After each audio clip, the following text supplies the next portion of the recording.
So, good day, everyone, and welcome to our meditation session. And so here to sit and include your body as part of the meditation.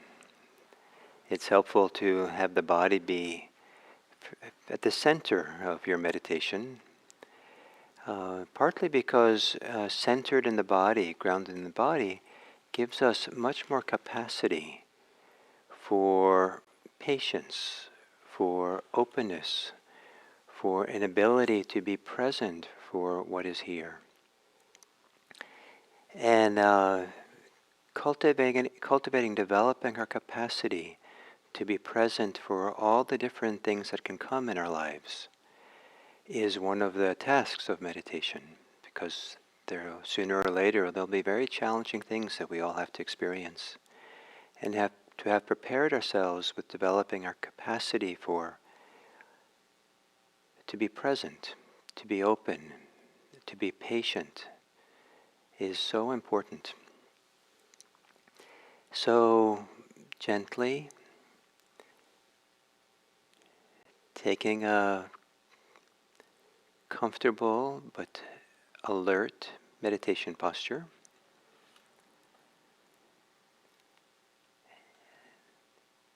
Giving some care to adjusting your posture, whatever way that's appropriate for how you are meditating. So your body is a little more active, not completely passive, so not to be just completely. So even if you're lying down, to have your forearms pointing to the ceiling, maybe your elbows resting on the ground or the surface, and the arms pointing to the ceiling gives a little bit more activation. And if it's comfortable, closing the eyes.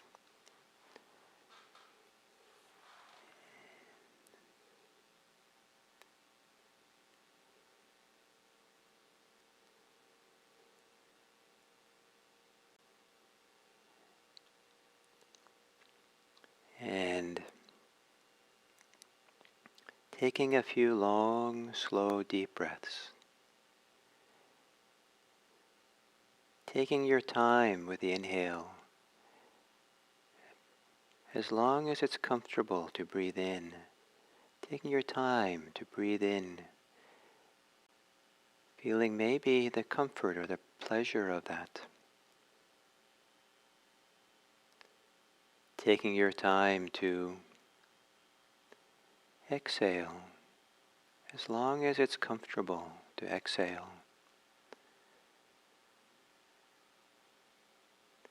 Perhaps enjoying the extended exhale.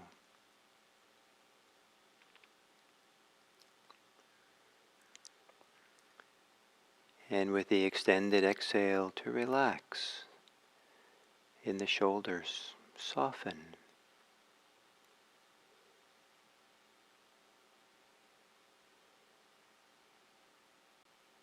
Soften the belly.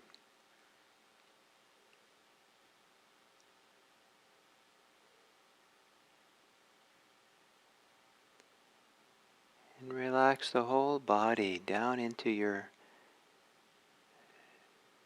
wherever your body is in contact with some surface. The chair, the floor. And release yourself to receive the support of that surface, so that there's a feeling of maybe of being grounded or centered, rooted here.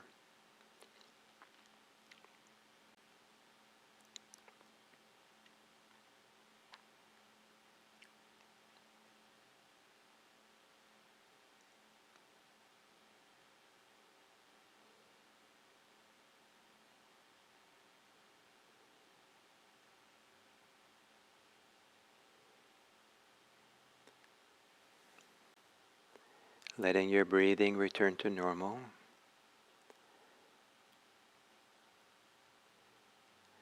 And on the exhale, perhaps you can soften your face.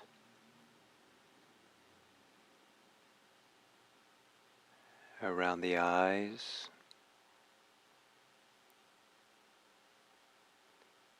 the cheeks and the jaws.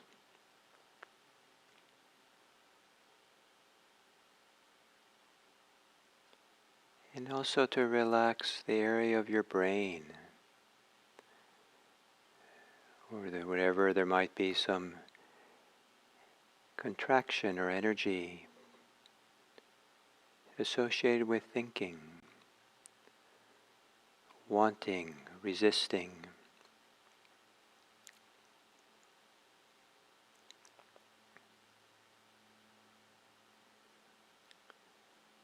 Relaxing.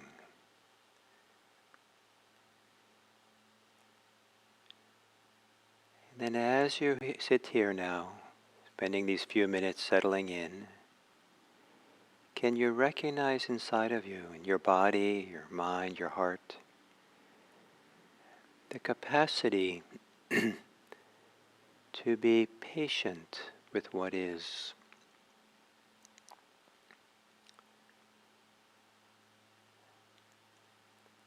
A patience that maybe is an openness or a supportive tolerance for what is uncomfortable.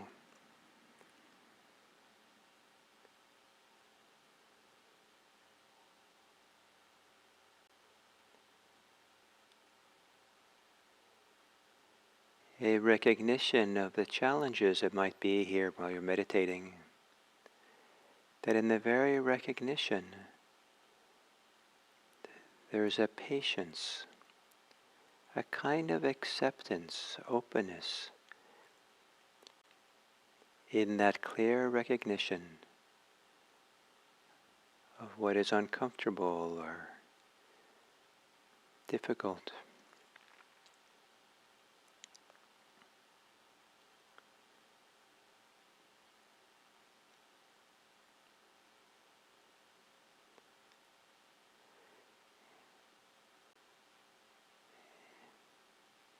And what is often underappreciated is that what's valuable is not what is happening, but rather the how we're aware of it. Patiently, openly,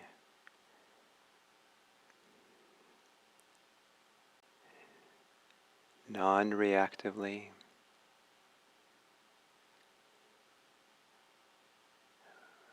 being aware with clarity, clear recognition of this is what's happening. And developing the capacity to be present for what is, especially when things are uncomfortable. And coming to appreciate, not that you can be with the uncomfortable, but appreciating how you can be with what's uncomfortable.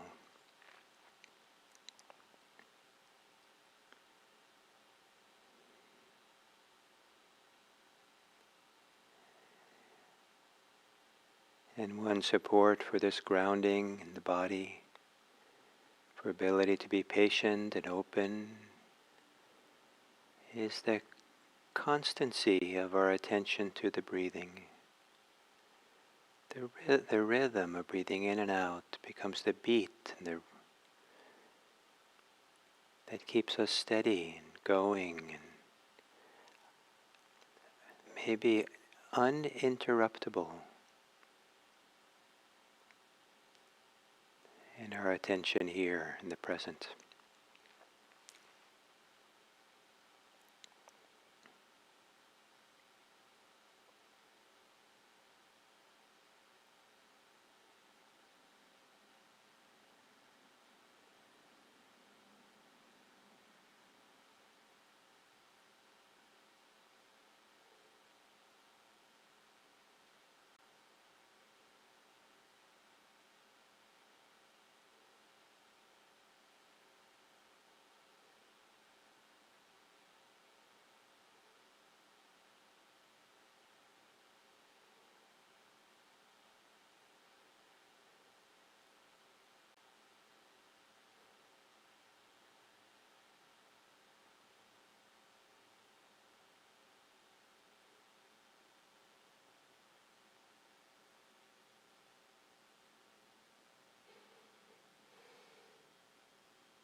If you are more settled than you were at the beginning of the meditation, recognize that.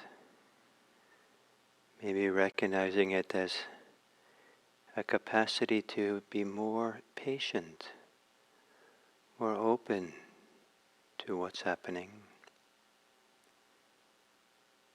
And if you're not more settled, recognize that. And that is the place to be patient, open with how things are.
As we come to the end of this sitting, to perhaps appreciate that when we can be comfortable or when we can be patient with discomfort, then that patience can be used, offered as a gift to others. That we can stay calm or non-reactive when the situations are difficult. Maybe when people have difficulties that are uncomfortable for us, our patience allows us to stay present, attentive, non-reactive, so that our generosity, our kindness, our care has space and room to operate.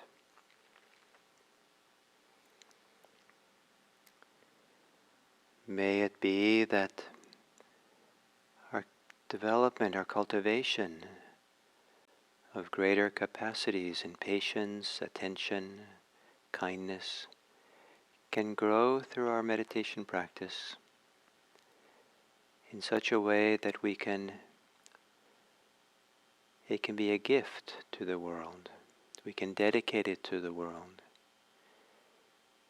so that we can live and act and speak in ways that benefits others, that supports others to feel more at ease or more present in this difficult life. May it be that our meditation practice helps us to improve the world for all beings. May we be a force of good, so that all beings may be happy, all beings may be safe, so that all beings may experience peace, so that all beings may be free. May all beings be free from oppression and attachments. May all beings be happy.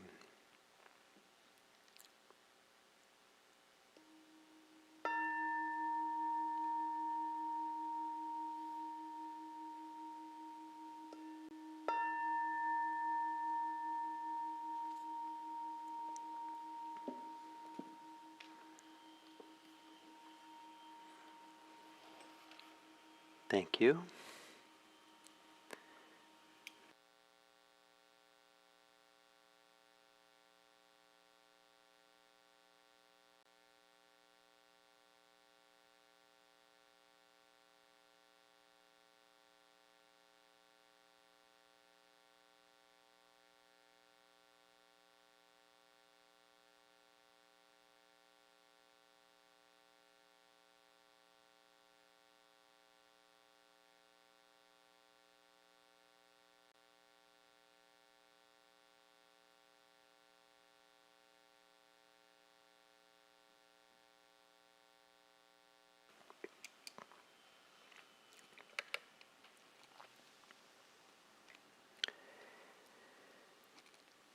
So,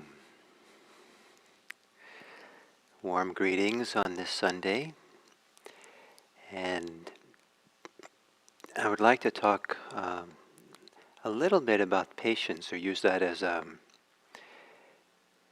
topic to talk about something which might even be more important, and that is that how Buddhist practice, one of its functions is to develop our capacities, to cultivate and develop our abilities that native, natural abilities we have, so that we have greater capacity for being present for discomfort and challenges,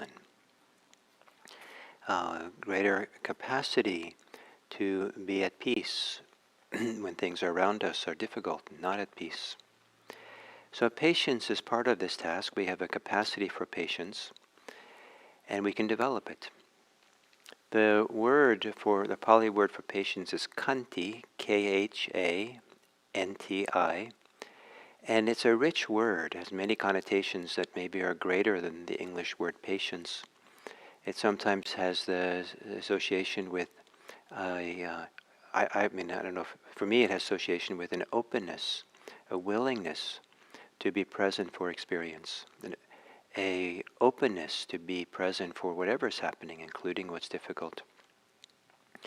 It also has the connotations of some kind of healthy, deep acceptance of what is true, even if what is true is difficult or challenging to some of our cherished attachments that we have. That there's a khanti, a patience, a willingness, an acceptance that is willing to work with this and stay present and find our way. And that capacity, these capacities of openness, willingness, patience, are, as I said, capacities that can be developed. And I have the impression, in a very kind of generalized, and speaking very generally, that many people don't have enough appreciation for delayed gratification, that they want results from their meditation, from their Buddhist practice, um, that they want good results more than developing inner strengths. So sometimes people are searching for having an experience of peace, experience of bliss or happiness or something. And but there's all kinds of ways we can fall into experiences of peace and happiness that don't necessarily involve developing ourselves, cultivating, strengthening capacities that we have. And so if we always need to find refuge in places that are peaceful and quiet and still, we might be able to relax and feel nice and good in those safe places. But it hasn't helped us to feel at ease or feel a certain kind of inner peace as we go into situations that are challenging and maybe even sometimes threatening. And so to only kind of retreat into some kind of inner peace is not so helpful in the big picture. In the bigger picture, especially of the Buddhist path, what we really want to do is develop our capacity to be present for what's difficult for us, present for our suffering and challenges, so we can go through them and find our way with them, not so we skirt around them or avoid them or hide from them. And it goes along with this principle that we have greater capacity, greater ability to have mastery of our own mind, to adjust our minds, to change our minds, um, to work with our mind, than we might have with changing the world or the circumstance around us. And if we think that we always have to change the circumstance around us to feel good, to feel safe, then we're always going to be outwardly directed and constantly needing to change and fix things. And it also can set up a kind of unfortunate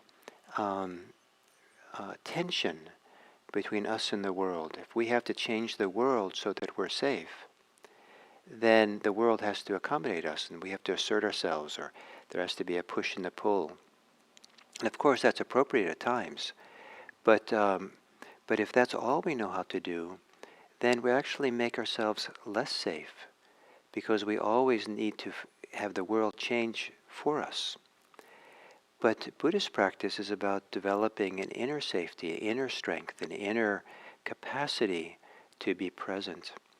And so this capacity, Buddhism is a capacity building practice. And that needs some delayed gratification. It takes time to develop ourselves. It takes time to develop strengths of all kinds of different forms. It takes time to expand the capabilities we have so they become strengths. So, and as we do so, our relationship to the world around us shifts and changes. So, there's this little story or something from my book, The Monastery Within. And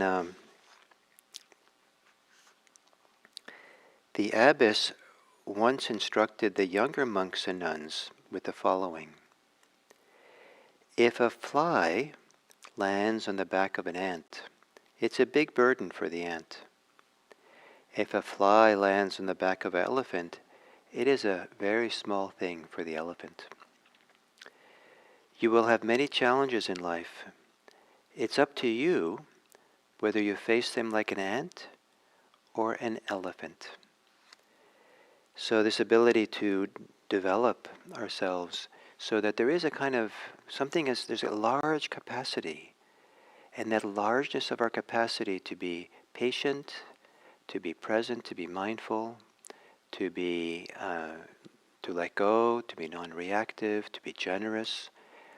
We have a lot of capacities to be equanimous. As those become stronger, then we're not pushed around by the events in the world and what people say and what people do so much. We carry our peace with us, and we take our choice. We discover we have as we develop our capacities, we discover we have more choice to choose mastery of our own mind, our own hearts, as opposed to giving away the power we have over our own minds to others based on what they say or what they do, and we're just kind of, wash out to sea with the slightest little insult or difficulty that happens around us. And so slowly develop capacity. And it does involve some letting go. I'll tell two stories. The one about letting go that develops capacity, and one. I'll give one. Then I'm going to read a little poem, kind of. There's a famous kind of Zen story that has to do with a scholar, someone who's an erudite scholar of Buddhism, spent decades studying Buddhist texts, knows the ins and outs of Buddhist philosophy, and goes to visit a Zen master, and wants to ask questions of the Zen master, or be in a debate or discussion about these erudite kind of ideas and opinions about what Buddhism is. And so the Zen master says, "Oh, well, come, let's have tea first." And so the Zen master gets the tea ready and makes the tea and offers the scholar a cup, and then starts pouring tea into the cup. And when the water gets to the top of the rim of the cup, the Zen master keeps pouring the water in, so it starts spilling over the top. And the scholar says, "Stop! It's already full. It won't take any more tea." And the scholar the Zen master then stops pouring tea and says, "Well, in the same way, you're so full of yourself, full of your ideas, that there's no space to take more of teaching, more understanding of what I have to teach." So sometimes we have to let go of our ideas, our thoughts, our projections, our stories that get in the way of our ability to be patient. That there's very reason maybe we can't be patient because we're caught up in the swirl of these predictive stories of what will happen or what will. And then as we develop these capacities, like we become an elephant rather than an ant, I wanted to read this wonderful. I don't know if it's a poem. It's either by this wonderful Zen master that I studied with in Japan, named Shodo Harada Roshi, or it's by his student Hogen Bays. So I apologize. I don't know which one it is. The form I have here associates it with the teacher Harada Roshi. In this passing moment, karma ripens, and all things come to be. I vow to choose what is. If there is a cost, I choose to pay. If there is a need, I choose to give. If there is pain, I choose to feel. If there is sorrow, I choose to grieve. When burning, I choose heat. When calm, I choose peace. When starving, I choose hunger. When happy, I choose joy. Whom I encounter, I choose to meet. When I shoulder, I choose to bear. When it is my death, I choose to die. Where this takes me, I choose to go. Being with what is, I respond to what is. So this certainly seems like this willingness to respond to what is and be present and kind of meet what is in such a full way. That's a testament of capacity, testament of having cultivated one's strengths and abilities, and cultivated enough letting go so that our strengths are not inhibited or held in check by our fears, our anxieties, our angers, our desires. So to cultivate and develop um, these capacities so we can face our challenges. And so, it's that old teaching that you should spend time with people who don't try to protect you from the challenges of life, but spend time with people who appropriately encourage you to face the challenges, to be present for what's difficult in your life. Because sooner or later, things will be difficult. Sooner or later, Buddhist practice will bring you into places of letting go and places of where the usual orientation, stability, ways in which we hold on to safety are no longer available. And some people will retract and pull away and won't take the path all the way. But to cultivate our ability to slowly, steadily, to develop strengths that hold us present, allow us to be there present. So there's strengths, and one of the strengths that the meditators develop is the strength of being still, not moving, in the middle of whatever's happening in meditation. Sometimes there can be a lot of restlessness, there can be fear, there can be anger, there can be strong desire, there can be a lot of agitation. And there's something very significant about not giving into it physically, not getting up and pacing and running around, or not giving up on the meditation, or also not collapsing. The idea in meditation is to neither collapse, nor retract, nor get up and run away, but to sit still in the middle of it. Ideally, sitting in some kind of posture that does express a little bit of strength and confidence. And over time, we're developing a confidence, a physical strength, a physical malleability to be able to stay present for all kinds of difficult energies that course through us. And but anything that's cultivated is cultivated gradually by repetition. And so people who don't have capacity for delayed gratification, who are expecting instant results, to have instant enlightenment or instant peace, or to really have a wonderful experience in meditation, sometimes shortchange themselves in this gradual, slow cultivation, development of these strengths of confidence, of strength of being able to sit still and not move, of letting go of the forces inside of us to react and to run away or to move or to collapse, especially the idea of collapsing.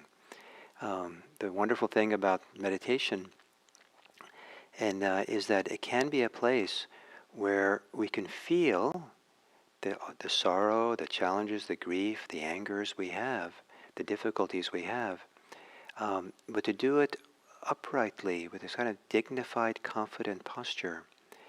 And we might feel like, it might be feeling like it's overwhelming, like just too much and we should collapse. But while we're meditating, the dedication is never collapse, unless it's impossible not to. But to really stay there. And that develops a capacity to be present. It's not rejecting the difficulty or the strong feelings. It's actually building the ability, more room and space inside to hold them. And so over time, we're developing this ability to hold more and more difficult things. And if you meditate every day, the wonderful thing about that is then sooner or later your whole life goes through that. Days which are good, days which are difficult, days which are joyous, days which are sorrowful.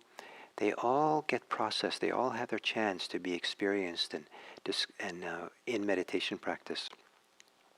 And so we're developing, in doing so, we're developing this greater and greater capacity to be with a range of experiences, a range of what's happening for us. And in doing so, we're cultivating ourselves, we're expanding our capacity.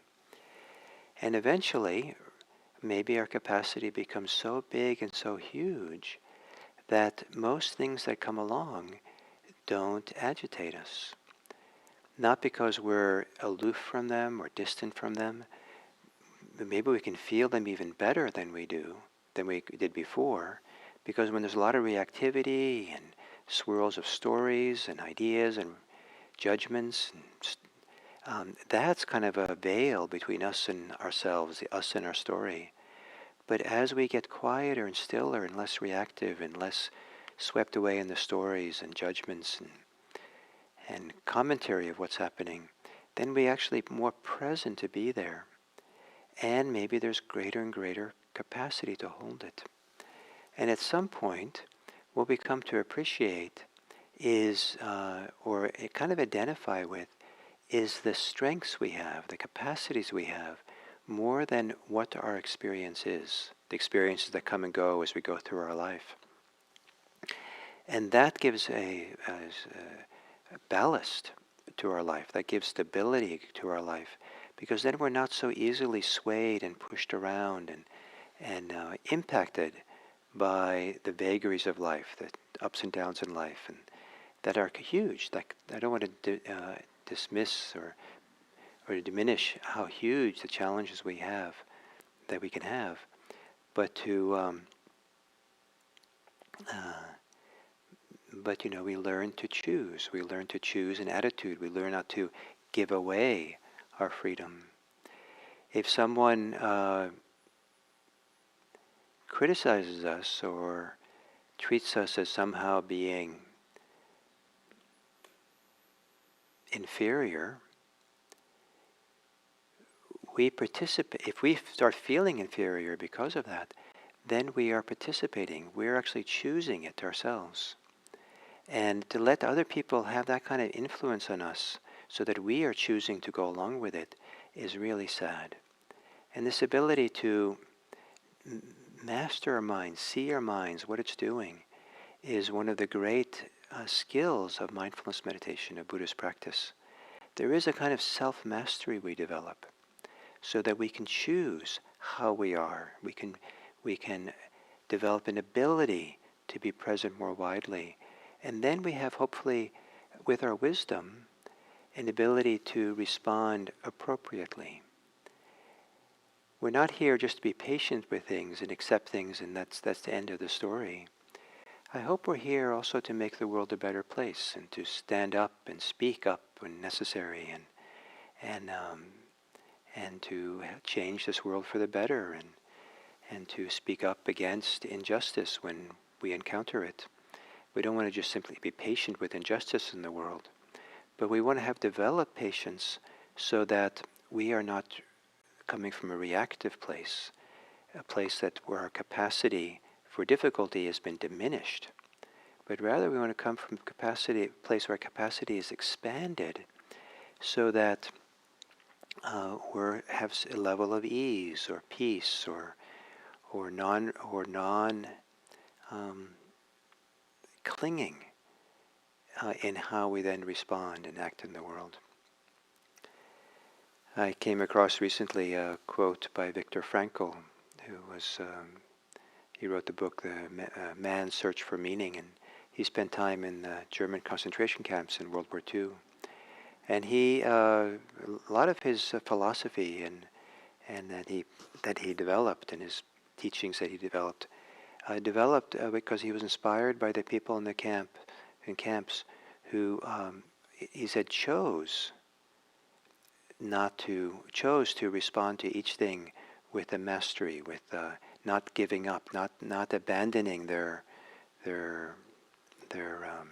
autonomy or their ability to choose what they do with their minds, their hearts, with their speech. That somehow they would always choose not to collapse, but rather many of them chose to help and support the other prisoners.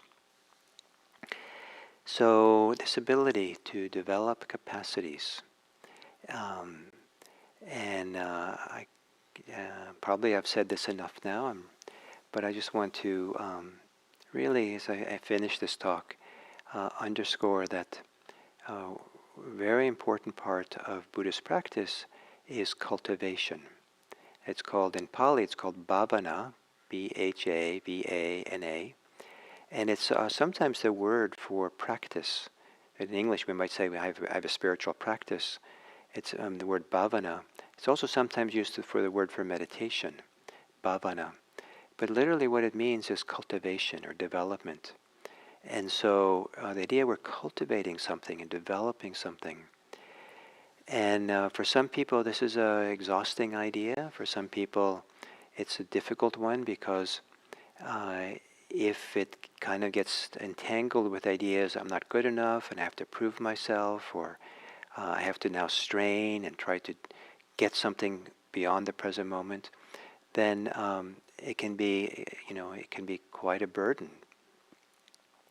But cultivating the ability to be patient, cultivating the ability to be open, cultivating the ability to be willing to experience what is here.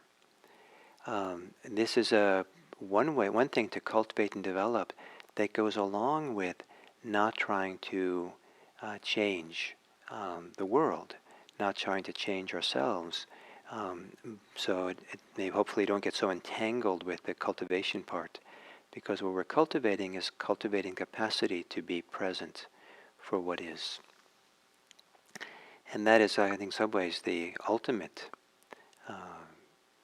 capacity we're developing in Buddhism. And hopefully it'll support us in times of difficulty and times of joy. Sometimes the capacity to hold joy is more difficult than the capacity to hold suffering. And both forms of holding, both forms of being present for without being caught in it, leads to wisdom and to freedom. So may you cultivate and develop your native capacities, so your capacities grow and support you. And may you become like an elephant, or maybe you have another animal, big, strong animal that you prefer to be your model. So thank you very much.